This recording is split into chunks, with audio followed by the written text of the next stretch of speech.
नमस्कार दोस्तों, पाकिस्तान अब पानी के लिए मर रहा है। लगातार भारत को 6 बार चिट्ठियां लिख चुका है कि हमें पानी मुहैया करवाइए।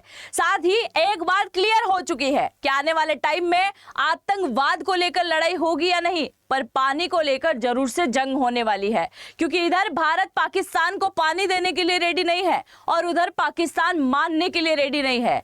इसके द्वारा लगातार दावे किए जा रहे हैं कि अगर पानी नहीं दिया तो अंतर्राष्ट्रीय दबाव हम भारत के ऊपर बनवाएंगे और ऐसे कैसे ये सिंधु नदी का पानी, चिनाब नदी का पानी ये रोक सकते हैं। हम किसी भी हालत में पानी लेके रहेंगे और अगर पानी नहीं दिया तो ये सूखे पड़े दरिया के अंदर भारतीय लोगों का खून हम बहा देंगे। तो आइए जानते हैं पाकिस्तान की और भी क्या टिप्पणी है और इन दिनों पाकिस्तान में पानी खत्म होने के कगार पर इनका रोना धोना कैसे चल रहा है। मेरा नाम है अंजलि और मैं आप सभी का स्वागत करती हूं एग्जाम नारी के यूट्यूब प्लेटफॉर्म पर। आगे बढ़ने से पहले आप जरा इस पे गौर फरमाइए कि यहाँ एक टाइम में बहुत ज्यादा पानी का फ्लो हुआ करता था, जहां आप देख सकते हैं एक नाली जैसी आकृति यहाँ पे आपको दिखाई दे रही होगी। बस इतना ही पानी अब बचा हुआ है।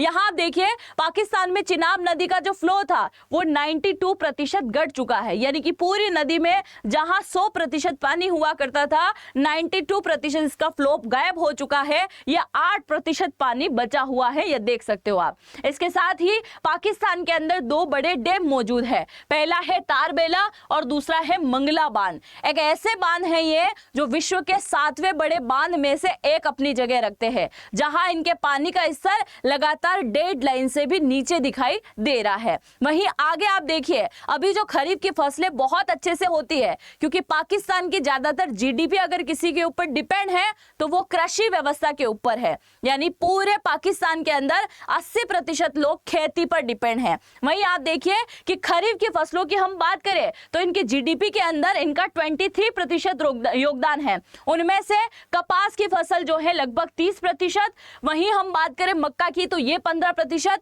और गेहूं की बात करें तो ये 9% अपना योगदान देती है। और इस बार खरीफ की फसलें पूरी तरीके से बर्बाद हो चुकी है। आगे बढ़ने से पहले जरा इस डेटा पर नजर आप डालिए।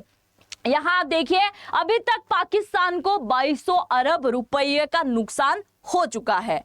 आप सभी जानते हैं अगर पानी नहीं होगा तो भूखमरी बढ़ेगी, खेती नहीं कर सकते, बिजली उत्पादन नहीं कर सकते, हर प्रकार की जो है दुविधा इनके ऊपर टूटने वाली है। 2200 अरब का तो पहले ही नुकसान हो चुका है और पाकिस्तान पहले से ही कर्जे के अंदर डूबा हुआ है। कभी IMF से कर्जा ले रहा है, कभी वर्ल्ड बैंक से कर्जा ले रहा है, कभी इधर खाड़ी प्रदेशों से ले रहा है, कभी गल्फ कंट्री, हर एक से कर्जा लेने पर लगा हुआ है पाकिस्तान। और यहाँ अब इसकी उम्मीद जरा देखो, 2200 अरब का पहले नुकसान हो गया और आने वाले दिसंबर तक का अनुमान लगाया जा रहा है कि 4500 अरब रुपए तक इसका नुकसान हो सकता है। वहीं अगर हम बात करें तो कृषि जीडीपी मैंने आपको बताया था 23.15% जो है इसकी जीडीपी केवल कृषि के ऊपर डिपेंड करती है। अब इतनी स्थिति के चलते पाकिस्तान के अंदर जो किसान मौजूद हैं वो बहुत ज्यादा परेशान है और किसानों के लिए उनकी दुनिया ही उनकी खेती और उनका पानी होता है। जब पानी नहीं मिल रहा है तो किसान के संगठनों में बहुत ज्यादा गुस्सा है और यह आने वाले टाइम में इस्लामाबाद के अंदर एक बहुत बड़ी रैली निकालने वाले हैं। एक बहुत बड़ा संघर्ष इनका अलग से जारी है। इसी वजह से पाकिस्तान की सरकार के ऊपर दबाव डल रहा है। मतलब आप मान सकते हैं कि कुछ ही दिनों के अंदर पाकिस्तान के अंदर गृह युद्ध की स्थिति बन सकती है, क्योंकि किसान लोग बहुत परेशान हैं और जीडीपी ज्यादातर किसान के ऊपर डिपेंड है। तो आप समझ सकते हैं पाकिस्तान के अंदर कितने किसान मौजूद होंगे। आगे बढ़ते हैं। दुनिया के 7वें सबसे बड़े बांध का जल स्तर आधा रह गया है। यह लगातार डाउन होते जा रहा है, जिस बांध का नाम मैं आपको ऑलरेडी बता चुकी हूं, यह मंगला डैम है। और तारबेला की बात करें तो 7 लाख एकड़ फुट यानी कि कुल क्षमता 116 लाख एकड़ फुट पानी बचा हुआ है। यहाँ पे लगभग पानी खत्म होने की कगार पर है।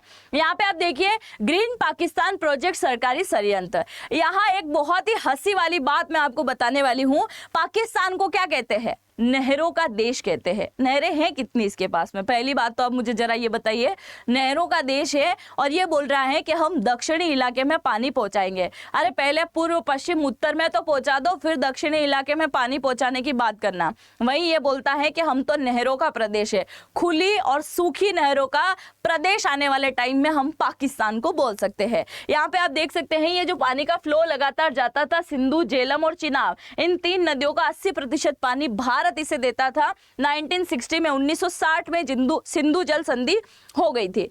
1960 में सिंधु जल संधि हुई और उसके बाद लगातार जो है कई बार युद्ध भी हुए भारत पाकिस्तान के, फिर भी इस पानी को नहीं रोका, पर अब पानी बुरी तरीके से रोक दिया गया है। यहाँ पे देखिए पाकिस्तान ने चिट्ठी लिखकर पानी की गुहार करी है, माए बाप पानी देने की कोशिश करो, क्योंकि हम 6 बार तो तुम लोगों को बोल चुके हैं और अगर पानी नहीं दिया तो आगे तुम्हारी स्थिति खराब होगी। मतलब देखो जरा, धमकी दे भी कौन रहा है जिसकी स्थिति पहले से ही खराब है, वो बोल रहा है कि हम भारत की स्थिति खराब कर देंगे।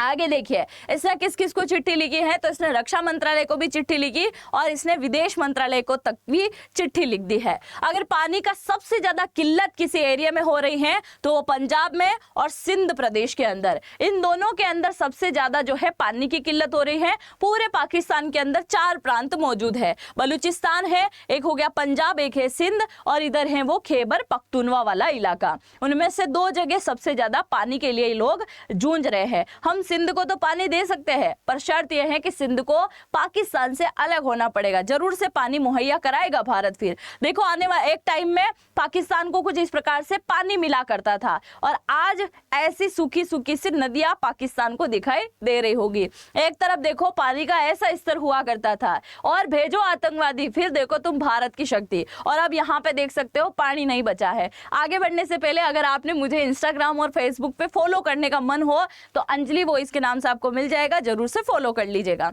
आगे देखिए, अगर पानी की कमी लगातार होती रही तो आने वाले टाइम में पाकिस्तान को किन किन चीजों का सामना करना पड़ेगा, इसके बारे में जरा नजर आप यहाँ पे डाल लीजिए। पीने के पानी की बहुत ज्यादा किल्लत हो जाएगी, खासकर शहर और गांव, जो गरीब गांव हैं उनके अंदर बहुत ज्यादा पानी का संकट गहराने वाला है। बिजली का संकट, जब पानी पीने के लिए नहीं बचेगा तो बिजली कहाँ से बना लोगे, और बिजली नहीं होगी तो आप समझ सकते हैं लोगों का बहुत सारा काम वहां ठप हो जाएगा, बड़े बड़े कारखाने वैसे ही ठप हो जाएंगे, बहुत सारी चीजों में बदलाव होगा, बीमारियां और स्वास्थ्य संकट ज्यादा होगा। गंदा पानी जो है पीने से लोगों में हैजा, डायरिया जैसी बड़ी बड़ी बीमारियां फैलेगी और इसके साथ ही आर्थिक संकट और बेरोजगारी, खेती उद्योग दोनों पर असर पड़ेगा, जिससे रोजगार स्तर लगातार कम होता दिखाई देगा। अब देखिए जरा, आप यहाँ पे यूएन और आईएमएफ की रिपोर्ट क्या कहती है कि पाकिस्तान दुनिया के सबसे ज्यादा जल संकट झेलने वाले देशों में से गिना जा सकता है आने वाले टाइम में। क्योंकि अगर हम पाकिस्तान की बात करें तो पाकिस्तान अपनी आर्थिक स्थिति खराब होने पर या फिर पानी का जब संकट होगा तो उसके लिए केवल 30 दिन का पानी स्टोर करके रखता है। वहीं अगर हम भारत की बात करें तो भारत 220 दिन का पानी स्टोर करके रखता है, और अगर पूरे वर्ल्ड में सबसे ज्यादा कोई पानी का स्टोर करके रखता है तो वो है मिस्र। लगातार 700 दिनों तक पानी की किल्लत भी होगी फिर भी उसका काम चल जाएगा, यानी 700 दिनों का पानी एकत्रित करके रखता है मिस्र। पर वहीं पाकिस्तान को देखो जरा, 30 दिन का रखा और वो तो कब से पी गए होंगे ये लोग, है ना। देखिए जरा, अगर हालात नहीं सुधरे तो पाकिस्तान 2025 तक यानी कि लास्ट दिसंबर तक जल संकट वाले देशों की स्थिति वाले देशों के अंदर गिनने की स्थिति में मजबूर हो जाएगा, मतलब उन्हीं लिस्ट में यह शामिल होने वाला है। वैसे भी हैप्पीनेस इंडेक्स के मामले में वो भारत से आगे हैं, तो इस मामले में भी भारत से आगे होना चाहिए कि नहीं, जरूर से बताइएगा। आगे देखिए, पानी की कमी से पाकिस्तान में और क्या हो रहा है, कृषि संकट लगातार हो रहा है, सिंचाई बिल्कुल ठप हो चुकी है, चावल, गेहूं, गन्ना और कपास जैसी फसलें सूख रही हैं, खाद्यान्न नहीं हो रहा है, भूखमरी लगातार बढ़ते जा रही है, बिजली तक बनाना मुश्किल है और इसका नतीजा यह है कि घंटों तक पाकिस्तान में अभी बिजली नहीं मिल रही है और गांव में जो टैंकर माफिया हैं वो बड़े हावी हो रहे हैं। ऐसी भीड़ लगानी पड़ रही है, ऐसी भीड़ एक टाइम में महाराष्ट्र और दिल्ली में लगा करती थी और ऐसी ही भीड़ अब पाकिस्तान में आपको दिखाई देगी। उसके साथ ही जलवायु परिवर्तन की वजह से ग्लेशियर जो है बड़ा तेजी से पिघल रहे हैं, मानसून परिवर्तन हो रहा है जिसका असर भी पाकिस्तान में दिखाई दे रहा है, जिसके चलते कभी कभी बाढ़ यहाँ पे आ जाती है और कभी एकदम से सूखा यहाँ पे पड़ जाता है, ऐसी स्थिति इसकी बनी हुई है। पाकिस्तान की अर्थव्यवस्था पहले से ही कर्जों में डूबी हुई है, महंगाई लगातार बढ़ती जा रही है। एक वीडियो में मैंने बताया भी था कि पाकिस्तान में दूध की थैली लेने जाओ तो वो 150 से 200 रुपए की मिलेगी। बिजली अगर चलाओगे, बिजली है फिर भी चला नहीं पा रहे हैं लोग, क्योंकि बिजली का यूनिट, एक यूनिट ही 50 से 80 रुपए का है। पेट्रोल डीजल के भाव तो आप भूल ही जाओ। खाने के अनाज की अगर करें तो अभी पीओके का वीडियो मैंने बनाया था, उसमें मैंने बताया था कि अगर 1 किलो अनाज चाहिए, गेहूं अगर चाहिए तो 280 रुपए किलो आपको लेना पड़ेगा। आप समझ सकते हैं कि 10 किलो का क्या ही रेट होने वाला है। मतलब ऐसी स्थिति पाकिस्तान में बनी हुई है। आगे आप बताइए, क्या पाकिस्तान को पानी देना चाहिए? क्या भारत को थोड़ा सा रहम दिखाना चाहिए? और अगर रहम दिखाए तो भारत की बात पर खरा उतरो, लिख के दे दो कि हम एक भी आतंकवादी भारत के अंदर नहीं भेजेंगे, तो शायद भारत यहाँ कुछ ना कुछ एक्शन ले ले।